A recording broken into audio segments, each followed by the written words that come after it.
Hola, ¿qué tal? Mi nombre es Eileen Mauricio Ávila, estudiante del sexto ciclo de la carrera de Psicología de la Universidad César Vallejo.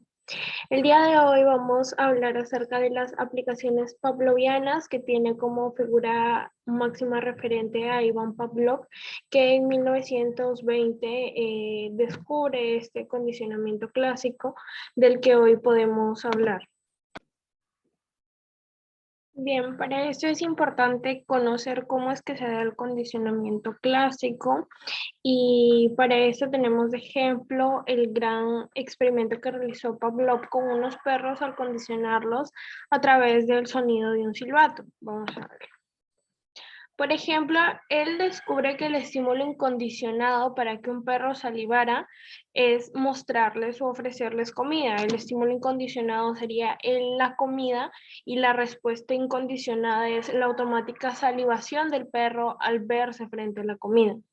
Luego muestra un estímulo neutro, que en este caso es el silbato, y él refleja o ve que no hay respuesta condicionada, es decir, los perros no salivan, no hacen nada frente a este estímulo. Bien, pero si él pasa a mostrarles el estímulo incondicionado, que vendría a ser la carne, acompañado de un estímulo neutro, se da cuenta que obtiene una respuesta incondicionada. Es decir, al mostrarles la carne, sonándoles el silbato, los perros comienzan a salivar. Entonces, después de varias repeticiones de este proceso, él se da cuenta que este estímulo neutro, que era el silbato, acompañado del estímulo incondicionado, que era la carne, se vuelve un estímulo condicionado. Y es decir, al sonar el silbato, los perros salivaban como respuesta condicionada, es decir, ya no era necesaria la comida, pero al escuchar este silbato, los perros salivaban. Esto también lo podemos ver reflejado, por ejemplo, cuando pasamos por una calle y hay basura. Entonces, ¿qué nos causa el olor de la basura? Nos causa náuseas, asco, etc. Entonces, nuestro estímulo neutro es la calle, nuestro estímulo incondicionado es la basura. ¿Por qué? Porque el estímulo incondicionado va a causar una respuesta incondicionada, que son las náuseas. La calle no tiene nada que ver hasta el momento, pero como nosotros pasamos ese proceso o hemos pasado esa calle bastantes veces, al solamente, después de varias repeticiones, al solamente pasar por la calle sin necesidad de que haya los botes de basura, nosotros vamos a tener una respuesta incondicionada, que son las náuseas. Entonces, la calle, que fue nuestro estímulo neutro, se convierte en un estímulo condicionado, dándonos una respuesta condicionada, que son las náuseas. Bien. Ahora, para hablar de los puntos incluidos dentro del capítulo aplicaciones pavlovianas, tenemos el temor, que actualmente conocemos que la mayor parte de las reacciones emocionales, como el amor, el odio, el temor y la repugnancia, en gran medida, en gran magnitud, son aprendidas, no es algo innato que tengamos nosotros. Hace mucho tiempo creíamos que era algo innato, algo que venía con nosotros. Sin embargo, a través de los estudios y a través del aporte, se ha confirmado que no, que en gran medida se adquieren a través del condicionamiento. Para esto tenemos como gran ejemplo el experimento que realizó Watson con el niño Albert, un niño de 11 meses totalmente sano, que ante un estímulo como era la rata no causaba nada en él. Pero ¿qué pasa? Cuando ese estímulo fue acompañado de un ruido, un sonido fuerte, entonces él empezó a temerle a la rata, aunque el ruido fuerte era el principal factor para que él tuviera miedo, no en sí la rata. Entonces, después de varias repeticiones de ese proceso, de mostrarle la rata acompañado de un sonido estruendoso, él empezó a temerle a la rata. Y cuando aún sin escuchar ese sonido veía una rata, él ya estaba condicionado a temerle a este animal.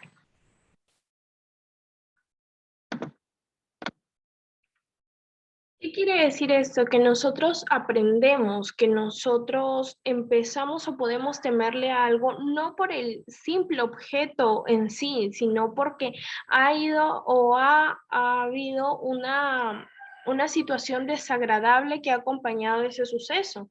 Por ejemplo, cuando empezamos a temerle a algo porque, por ejemplo, a las motos, porque tuvimos un accidente. Entonces, todo ese recuerdo nos condiciona para que nosotros le tengamos temor a algo.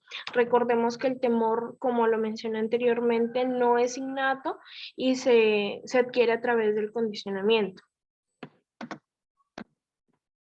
Bien, ahora para hablar de prejuicio tenemos que saber qué es prejuicio. Prejuicio es juzgar de manera prematura. En, Englobando, prejuzgar es una forma de odiar y el odio es una respuesta emocional condicionada. Es decir, nosotros lo aprendemos también a través de estímulos. Por ejemplo, cuando asociamos una palabra o un grupo étnico a adjetivos negativos, la primera idea que nos formamos son cosas negativas sin conocerlos. Sin embargo, cuando asociamos una palabra a adjetivos positivos, lo más probable es que nosotros aceptemos de manera inmediata ese grupo étnico, por decirlo en el ejemplo, que cuando tiene adjetivos negativos. Esto se hace sin antes conocer a las personas, sin antes conocer este grupo, sin tener los datos suficientes. Entonces, también es una respuesta emocional condicionada porque lo aprendemos, porque lo asociamos también a, por ejemplo, referirnos a una cosa o persona con adjetivos positivos va a hacer que más rápido nos adaptemos o aceptemos esa cosa. Sin embargo, cuando tiene puntos negativos, nos describen de manera negativa ese objeto, pues va a ser muy difícil para nosotros aceptarlo y creer que es positivo. Algo parecido pasa con la publicidad. La publicidad, si bien es cierto, nosotros nos damos cuenta que en los comerciales promueven reacciones positivas, pero en realidad venden porque su producto es bueno o porque su publicidad es buena. Para esto también este proceso también es un proceso de condicionamiento. ¿Por qué? Porque la publicidad, el marketing de las empresas o del producto hace que este producto se venda como situaciones positivas, como causando situaciones positivas.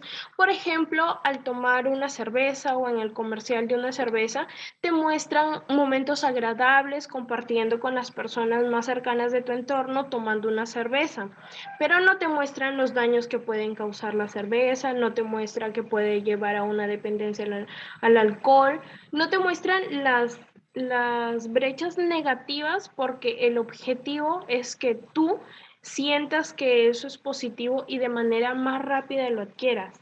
Entonces también estamos aprendiendo.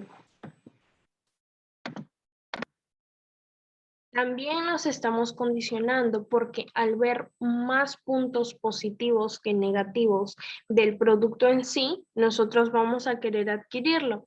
Y eso sucede también para, por ejemplo, generar ese estímulo de dejar de comprar a su competencia, mostrando puntos negativos de su competencia y mostrando momentos positivos con el producto que están promocionando.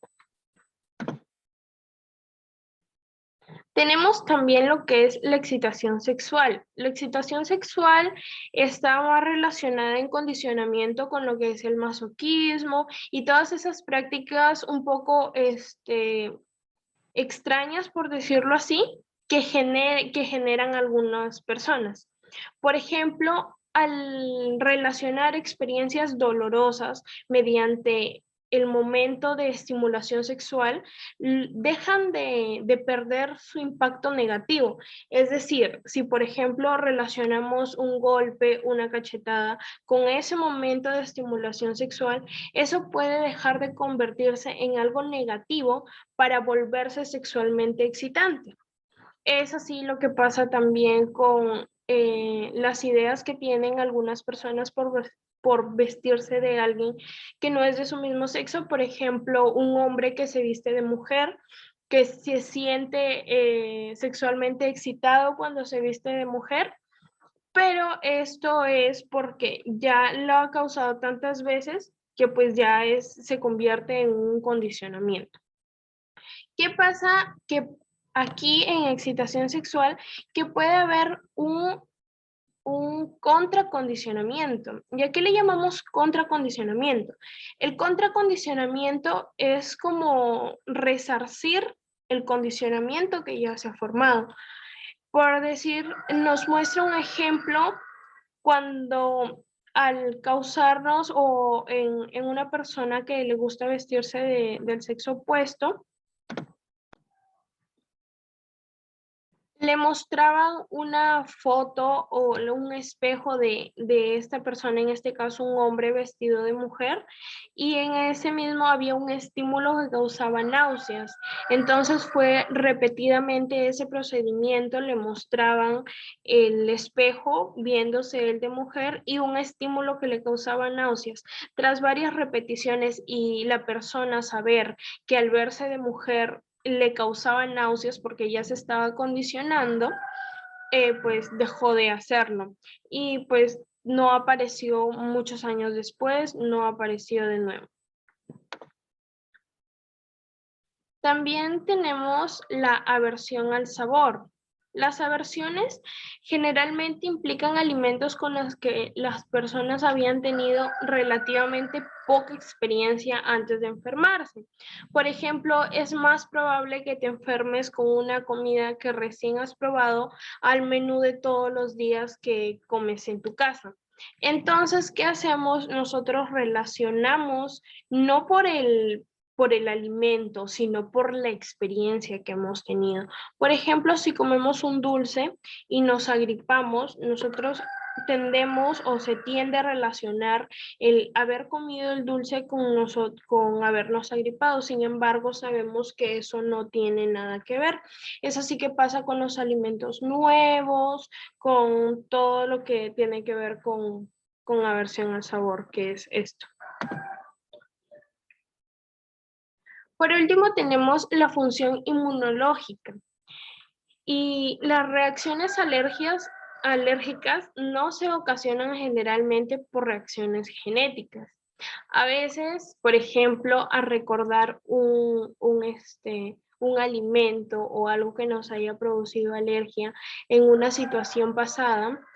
Por ejemplo, los tomates. Al haber comido tomates hayamos reaccionado de una forma o tenido una reacción alérgica. En una próxima ocasión, al ver los tomates o al oler los tomates o al consumir algo que lleve tomates, podemos causar la misma reacción alérgica porque hemos aprendido, porque ya se ha formado como un estímulo condicionado, que el olor, el sabor o simplemente la textura del producto que hemos consumido nos vaya a causar esta reacción alérgica. Y bien, estos son los puntos que hemos explicado: temor, prejuicio, excitación sexual, publicidad, aversión al sabor y función inmunológica, que nos acercan de manera clara a lo que fue el condicionamiento pavloviano, a lo que es el condicionamiento pavloviano o condicionamiento clásico, y la manera que tiene, y aunque se ve sencillo y aunque es una manera muy sencilla, pues esta brecha que construyó Pavlov nos hizo entender muchas cosas. Por ejemplo, el aprendizaje, lo que nosotros creemos que a veces sucede sin saber, pues es condicionamiento, o en algún momento fue condicionamiento. Gracias.